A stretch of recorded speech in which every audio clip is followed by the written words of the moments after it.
All right. Well, welcome everyone to another virtual planetarium show hosted by Pacific Science Center. Today is Wednesday, May 27th. And if you are joining us live, you are able to comment or ask questions in that YouTube chat box about anything we might be talking about or anything you especially might want to know more about as well. Now, today we are very lucky because we have another planetarium joining us today to help us learn about some of the things you might see up in the sky tonight. That person joining us is the one and the only Dr. Sean. Hi, everybody. I'm Dr. Sean, and welcome to the virtual planetarium of the Pacific Science Center. So what you come to a planetarium to do is to look at the stars. So I've driven the magic motorhome out onto the beach so we can look at stars. Can you see any stars? What do you say, Mac? I only see a bright thing over there. Yeah, well, that's a star. That's the sun. Do you see anything else over in the western sky? Nothing super noticeable right now. Well, the reason I wanted to start out in the daytime looking out into the western sky is this is a game I've been playing for the last month or so. Of course, it's been kind of cloudy. But if you go out and you know where to look into the west or a little bit north of west, just before the sun goes down, you can look up here and look at that bright thing in the sky there. You see that? Mm-hmm. That is the planet Venus. And it's been very bright all spring over in the western sky. And as I say, if you know where to look, even before the sun goes down, you can see it. So let's put on a little gas here.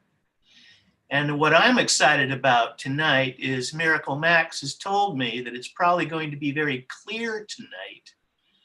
And if that is the case, then when Venus is very close to the horizon, if you look up to the left, we might be able to see the planet Mercury, which is almost never visible in the night sky because it's so close to the sun that it's generally daylight when Mercury is in the sky. So I've only seen the planet Mercury about 20 times in my whole life, and believe me, I look for these things. So what do we got? It's 10:39 at night. Why don't we get rid of this atmosphere here so we can really enjoy ourselves? There's going to be a lovely crescent moon tonight over in the west.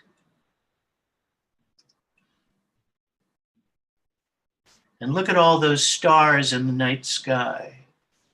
Look at all those stars out here on the beach by the magic motorhome. How many stars do you think are up there up in the night sky? Looks like at least 5. At least 5? Okay, we got 5. Does anybody have another guess? A lot of people say millions and billions. Carl Sagan would say billions and billions. An answer I get in the planetarium often is infinity, which would be difficult. I mean, there are a lot of stars. I used to say that there are more stars in the night sky than there are grains of sand on all the beaches in all the world. Isn't that poetic? Very. Yes, but as a matter of fact, it's not at all accurate. If we're talking about stars that you can see as individual dots of light, there are, in fact, only about 2,000 up there. I know, I was surprised too, Max. But still, that's a lot of stars. And I'm standing here out on the beach after walking around a bit, wondering at the grandeur of it all until I think to myself, where did I park that motorhome? I feel like I must have walked about 100 yards. And I got this flashlight, but it just makes a pool of light in front. How am I going to find my way back to the magic motorhome, Max? Well, do you remember which direction you walked? Maybe that would help.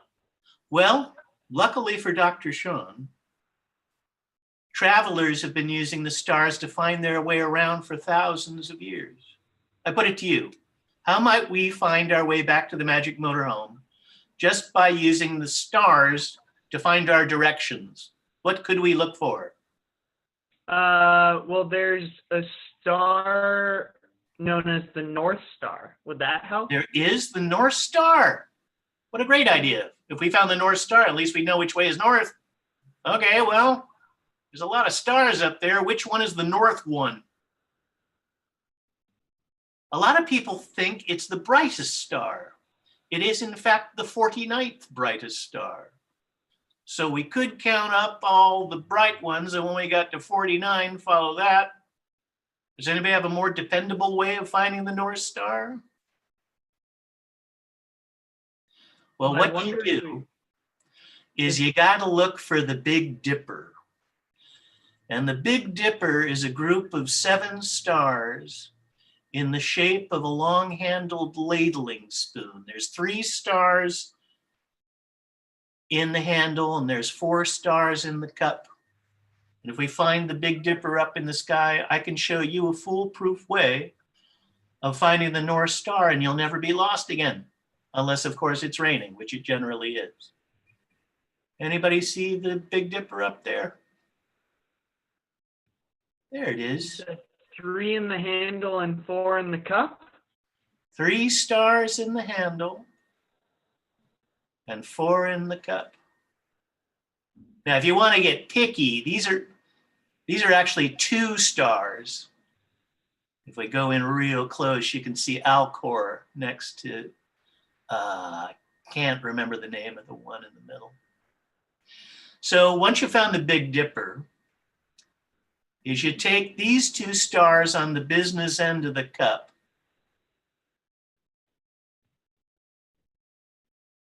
take the distance between them, and multiply by 5, counting in this direction, and you will bang into the North Star.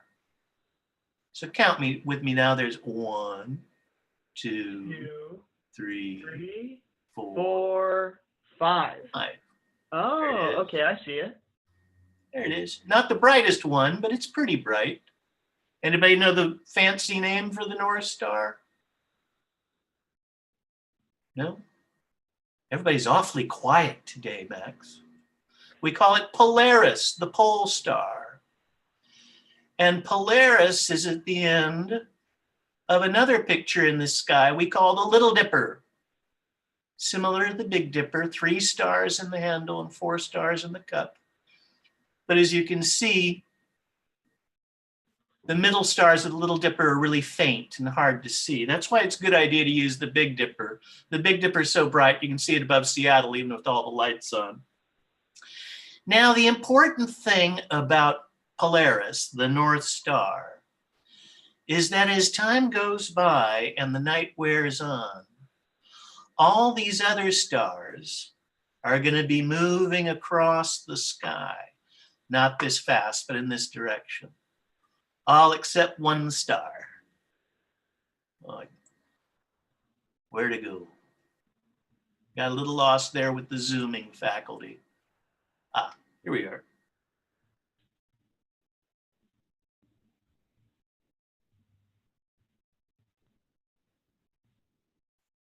I'm way down in the south now. All except 1 star, that star. It's going to stay right where it is. And there's a reason for that. So this is where I generally bring out some props in the planetarium. This is where I generally bring out the globe, but I do not have a globe in the virtual planetarium. So to represent the Earth, I'm going to use this pickled onion with a toothpick through it. So this is going to be the Earth. And Dr. Sean's crystal ball here is going to be the sun. I know it doesn't look like the sun, but bear with me here. So here's the Earth, there's the sun. Now for 50 points, how does the Earth move in relation to the sun? It orbits. It orbits it. Very good, Miracle Max. We go around it. So here we go, going around the sun. How long does it take the Earth to get all the way around the sun? That would be 1 year. That's how we measure a year, one trip around the sun. How long is that? 365 days. 365 and 1/4 days, Max. True. It's not This quite year was a even, little which bit is different. why we have to have a leap year every 4 years. Now, while we're orbiting the sun, we're not just sitting there. We're also rotating on our axis. To demonstrate this, I'll put an X on one side of the onion. So this, of course, is why we have day and night, because sometimes we're on the other side of the planet from the sun. And it gets even trickier, Max, because as we're orbiting the sun and rotating on our axis, we are not hanging straight up and down like a Christmas tree ornament. We are tilted 23 degrees. And the top of that tilted axis is always pointing directly at Polaris, the North Star. And that's why it looks like it doesn't move and the other ones do, because we're spinning around like a top. And it makes it look like the stars are going by us like this. I know what you're thinking, Max. You're asking yourself why? Why on Earth, or off of it for that matter, is this planet of ours tilted 23 degrees? Mm-hmm. But what happened was about 3.5 billion years ago, this other planet in our solar system smacked into the Earth with such force that it knocked us almost over on our side. And after a few billion years, we've righted ourselves at 23 degrees, which is apparently where we're going to stay. At the same time, whatever it was that hit us blew into a million smithereens, which in time resolved itself into this cloud of debris orbiting the Earth, which in time resolved itself into a sphere. And that sphere of debris orbiting the Earth is what we call today. Anybody? The moon. The moon. The moon. You know, the ancient Greeks were aware of the tilt of the Earth. They made up a story to explain it. What do you say, Max? You want to hear that story? Would love to. Are you sure? It's kind of scary. It's daylight where I am right now. All right. Well, the ancient Greeks tell the story of Tantalus. Now, Tantalus had a daughter who was getting married, and he invited all the Greek gods to roll up for the wedding feast of his daughter. But there was nothing in the fridge for the wedding feast, and he was really embarrassed. So he thought it'd be a great idea if he cooked up his son, Pelops, in a stew and fed that stew to the Greek gods at the wedding feast. I know it's gross, but this is Greek mythology. You'll read it about it in 7th grade. So that's what Tantalus did. He cooked up his son Pelops in this stew. And when the gods rolled up for the wedding feast, he set that stew pot on the table in front of the gods. Now Zeus, the father of the gods, he could tell what was in that stew pot just by looking at it. And he was so furious at the insult that he kicked over the table. And that, you see, is the mythic expression of the Earth being tilted on its axis, the result of the god kicking over the cosmic dinner table. Huh. It's a story I like to tell the preschool kids when they come into the planetarium. But the point of the Sky Tonight show is to enable you to find constellations in the night sky. Well, that's a pretty big word. What do we mean when we say constellations? What do you say, Max? Can you tell me what a constellation is? Well, I always have kind of heard of it and referred to it as pictures made from the stars. That's absolutely right. Con, together, and stella, star. Stars that go together to form a picture. Now, there are 88 of these star pictures recognized by the International Astronomical Union. Most of them are animal shapes, though many of them are drawn from Greek and Roman mythology, like that terrible story about Tantalus. But those are the Western constellations that we inherit from ancient Babylonia and to a lesser extent Egypt. Wherever you go all over this planet, every culture will have its own system of constellations. It seems to be universal to humankind. We like to make dot-to-dot pictures of the stars, which I find fascinating. If you think about it, there's an explanation for it. If we go back in time, say 50,000 years before we learned how to make fire, think of it, nighttime must have been pretty scary. It's dark, it's cold, there are big animals wandering around with big pointy teeth. So Yeah. anthropologists feel this was a way ancient man had of making the night sky less threatening and more familiar, was to fill it up with pictures drawn from his myths and legends. For example, what we think of as the Big Dipper, indigenous peoples of the Northern Hemisphere, all over the planet in the Northern Hemisphere, have tended to see the Big Dipper as part of a bigger picture in the sky in the shape of a great big bear.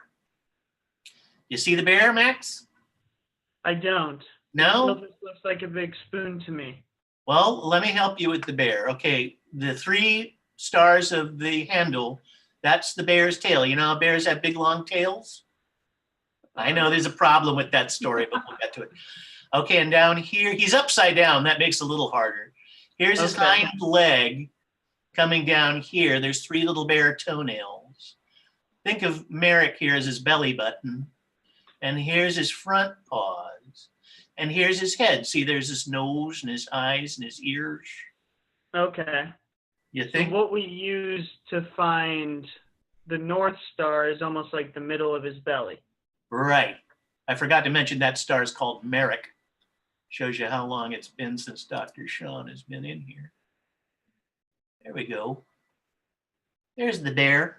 Does look like a bear. Does now. And by the same token, these same indigenous cultures have tended to see the Little Dipper as a little bear. See the little bear? And that one has a long tail as well. It does. Do bears have long tails like that? Not the ones No. I've seen. Bears have little stubby tails. What's up with those bears' tails? Well, as Shakespeare would say, thereby hangs a tale. The Iroquois of the northeastern United States tell the story of the bear who went fishing. Now, to the Iroquois, back in the beginning, the bear had a big, long, silky tail that he was inordinately proud of. And he was always lording it over the other animals, saying, "Don't you wish you had a long, silky tail like mine?" Well, this was particularly annoying to his friend the fox, who had a long, silky tail of his own. And Fox decided to get Bear. And this is what he did. He waited until it was winter, and Fox saw that the lake had frozen over. So Fox walked out onto the frozen surface of the lake, and he broke a hole in the ice. And he started taking fish out of the hole in the ice down in the icy waters and stacking them like cordwood on the ice. And then he took one of the fish and he tied it to the end of his own tail, and he dunked his tail down into the icy waters, and he sat there by the hole with his tail down in the hole, waited for Bear. And along come Bear, said, "Hey, Fox, what's good?" And Fox said, "I've been fishing." And he pulled his tail out of the water, and he showed Bear the fish at the end of his tail, took it off and stacked it with the other fish. Now Bear was particularly fond of fish. And he said to Fox, "Do you think maybe I can go fishing in your hole for a while?" And Fox said, "Sure, buddy. All you got to do is put your long silky tail down into the icy waters. And you got to sit there and you got to be very, very quiet." And Bear said, "Well, how will I know when I get a bite?" And Fox said, "I'll tell you, buddy. I'm going to sit right behind you. And when you get a bite, I'll just go, 'Bear!' And you start running, pull out the fish, free fish fry." So Bear took his long silky tail and he put it down into the hole, into the icy waters, and he sat down with his tail down there. And Fox got behind him and said, "Okay, be very quiet."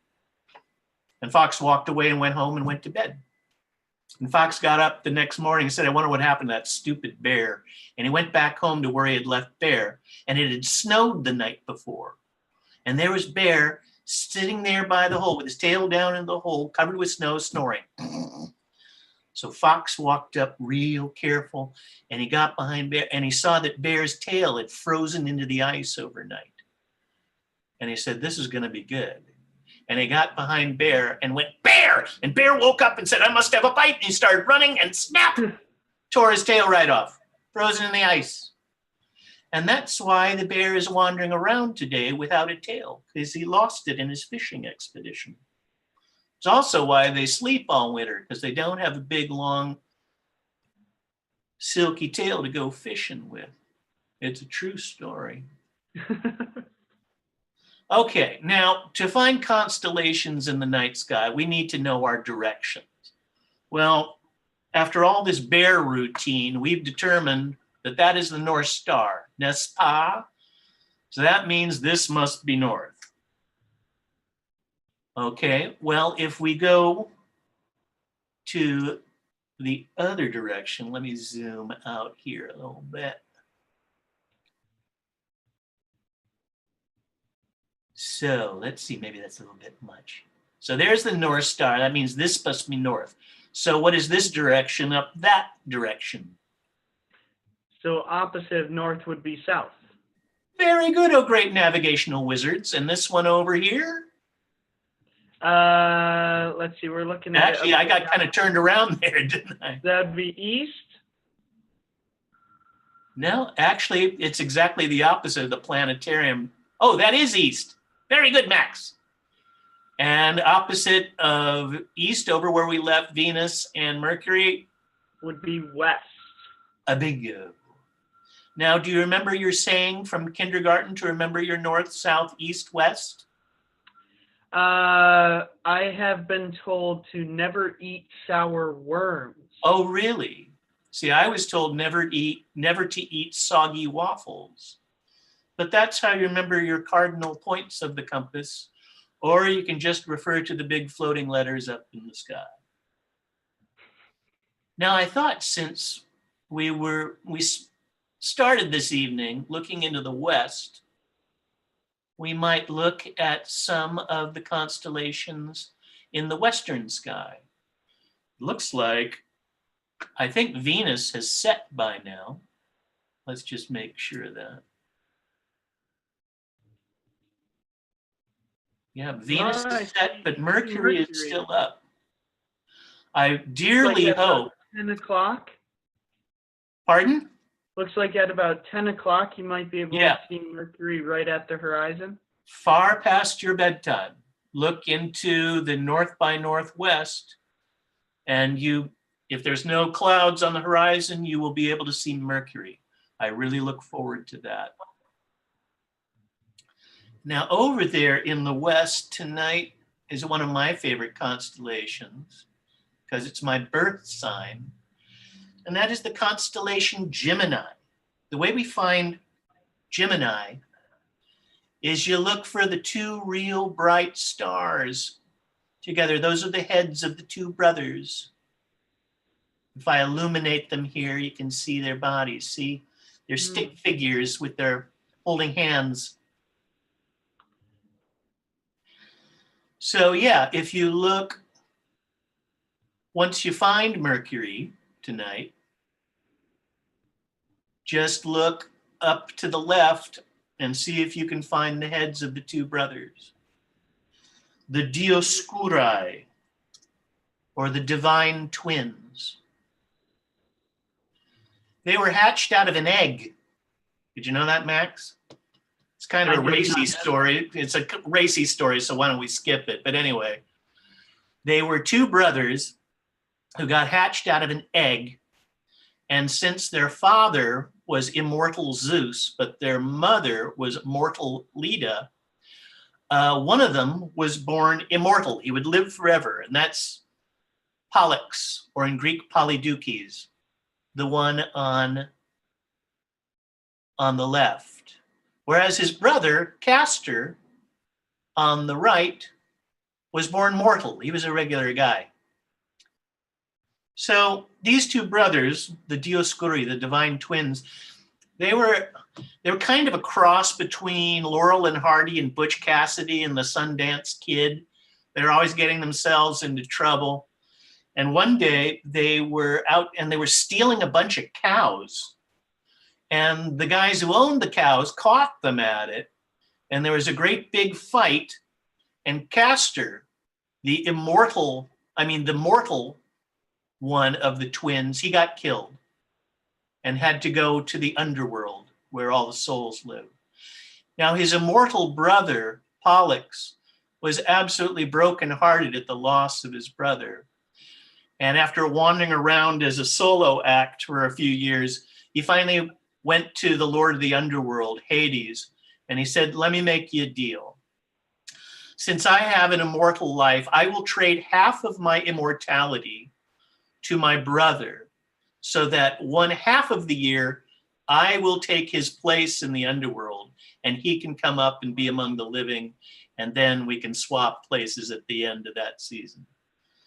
So I love that story for many reasons. For one being, it demonstrates the love that is greater than death. But also it's a just so story about how Gemini is only in the sky half of the year.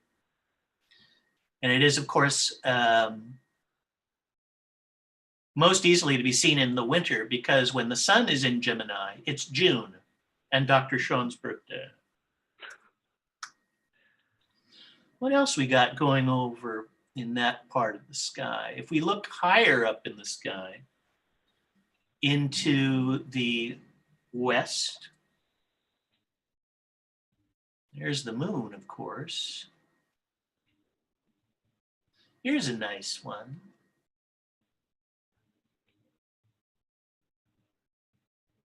Now, if you look up tonight and you find the moon, look up to the left of the moon and see if you can find the backwards question mark. Mm-hmm. The backwards question mark is the mane of the lion, Leo the lion. And the dot at the bottom of the question mark is the bright star Regulus. And then his body goes this way and you see this isosceles triangle. That is the tail of the lion.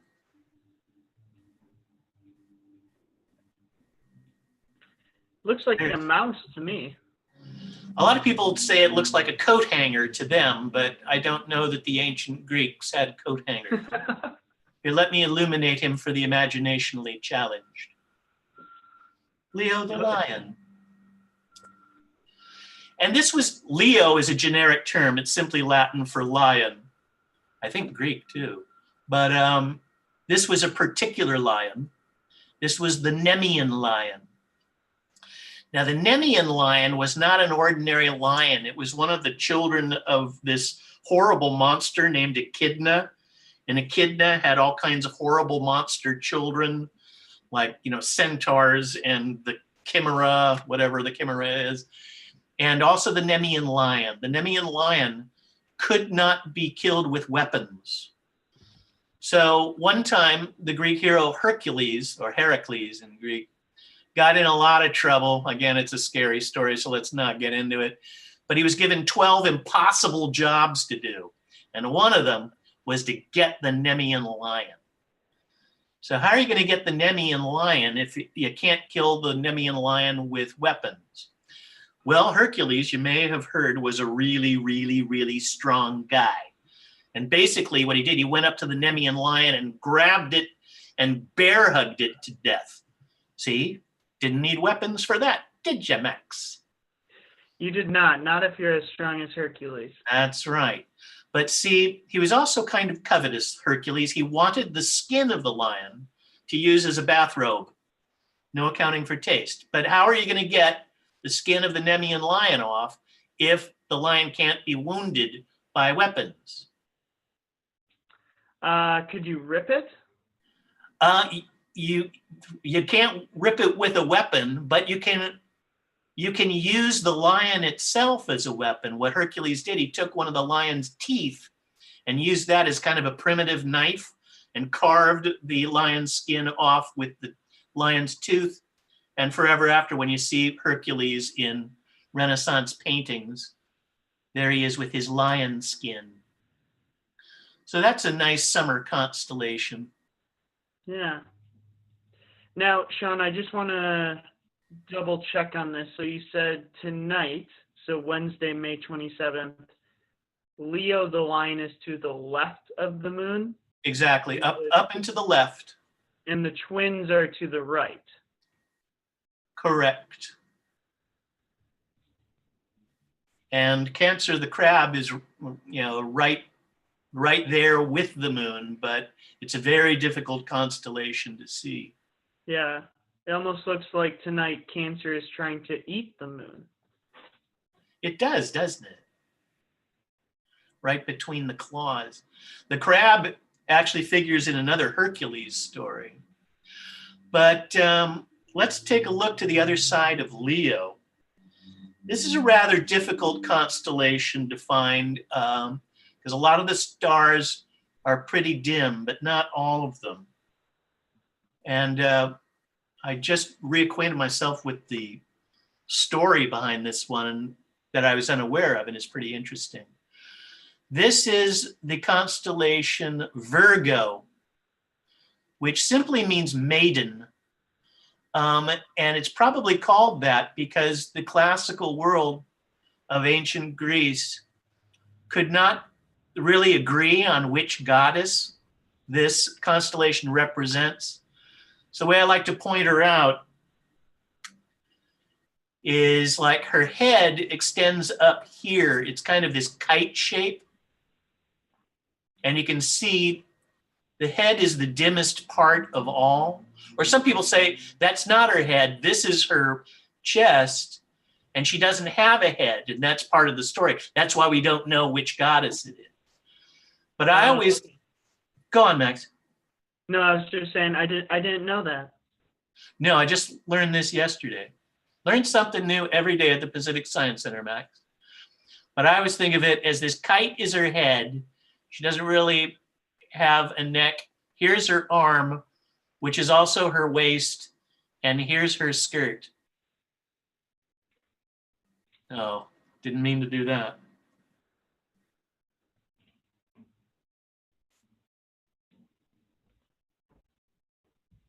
But our artist, what does it look like? It looks like the star or the bottom is the brightest.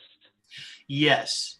The way you find Virgo in the night sky is to look for the very bright star Spica, which means the grain. That's why the constellation is often rendered as if the maiden is the goddess Demeter, the goddess of the grain. You can see this artist has her holding a sheaf of wheat. Mm-hmm. So Spica, the grain, is one of the grains in the sheaf of wheat. But there's an alternative story that I found fascinating because, of course, Demeter, after all, is not a maiden. She's the mother of Persephone. But apparently, originally, the maiden was the daughter of Zeus, Dike, the goddess of justice.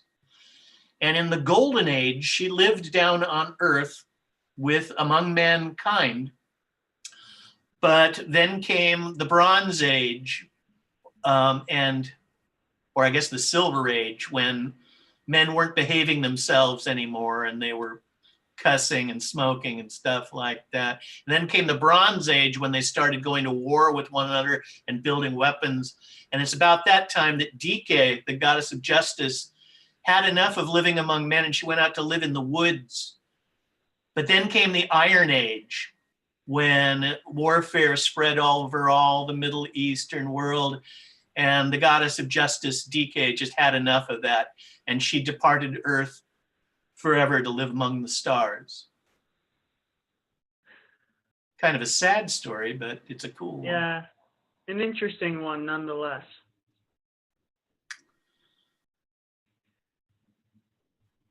Now that we're over here in this quadrant, let's take a look at Hercules himself, shall we?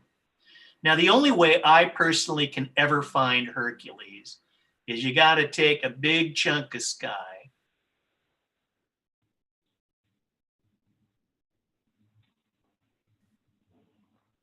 So here, if you look up here, here's the Big Dipper, right? Mm-hmm. 4 stars, 3 stars in the handle. So if you take the handle of the Dipper, you see it's a curve. A different word for curve is an arc. And if you follow the arc around as if it keeps curving, you come to one of the brightest stars in the sky. I think it's going to be over in the west tonight. No, I think it's in the east.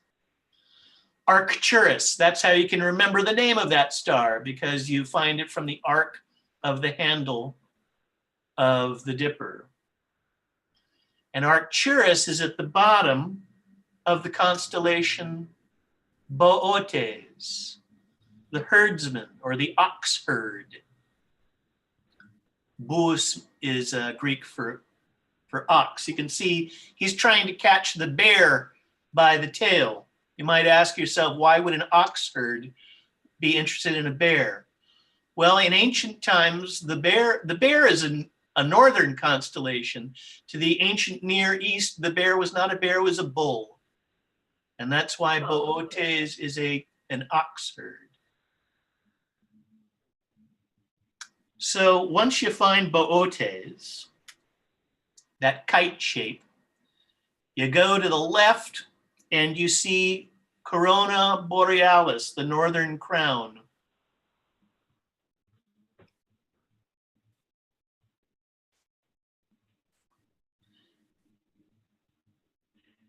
That semicircle. Smiley face. Right, it's a semicircle of stars. It actually represents the crown that Dionysus gave to Ariadne when he rescued her after being abandoned by Theseus. But over here, you see this weird kind of sidereal thing here. This constellation was originally called the Kneeler because, as you can see, he's upside down. Here's his kneeling, here's his knees, right? He's kneeling. But he was later adopted as Hercules because this foot over here is stomping on the head of the dragon. Mm. And you can see he's carrying his club above his head. Yep. So there's Hercules. And there is a point of interest in Hercules that I thought we might look at.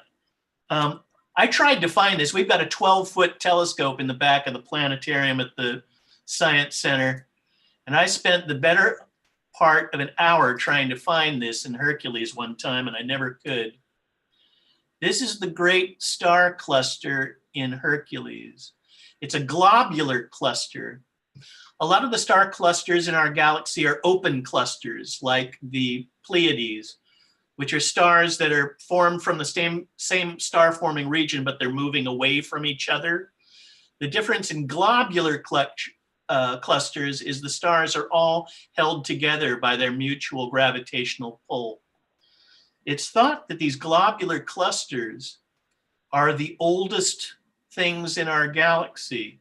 I've even heard the opinion that they are older than our galaxy, that globular clusters came into our galaxy from someplace else. Now, as I was saying earlier, as time goes by and the night wears on, it's going to look like all these stars are moving across the sky. Now, I'm going to show you what that looks like. I'm going to speed time up a little bit. So as you can see, it looks like the stars are rising in the east and setting in the west. But take a look up at the North Star. It's not moving, is it? That's because it's right above the North Pole. But what is that light over in the east? Why, it must be rosy-fingered Dawn, spreading her fingers across the wine-dark sea, where burning Sappho lived and loved. You can tell Dr. Sean was an English major. That must mean it's morning in the virtual planetarium. Thanks so much for coming to the sky tonight. And I hope you have a wonderful day out there and keep a watch for Venus and Mercury in the night sky tonight. Well, thank you very much, Dr. Sean. It was a pleasure kind of you leading us through what the nighttime sky might look like in late May, early June. Next week, we will have two different planetarians. It will be Marissa, who has done some of the shows prior to this one, as well as another planetarian known as Adrian. And last I heard, they will be talking about some of the Mayan constellations, some of the Mayan sky cultures, and what people of that ancient kingdom would look up and see. So if you're interested in that, tune back next week, Wednesday at 1 p.m. But hopefully, we'll see you soon.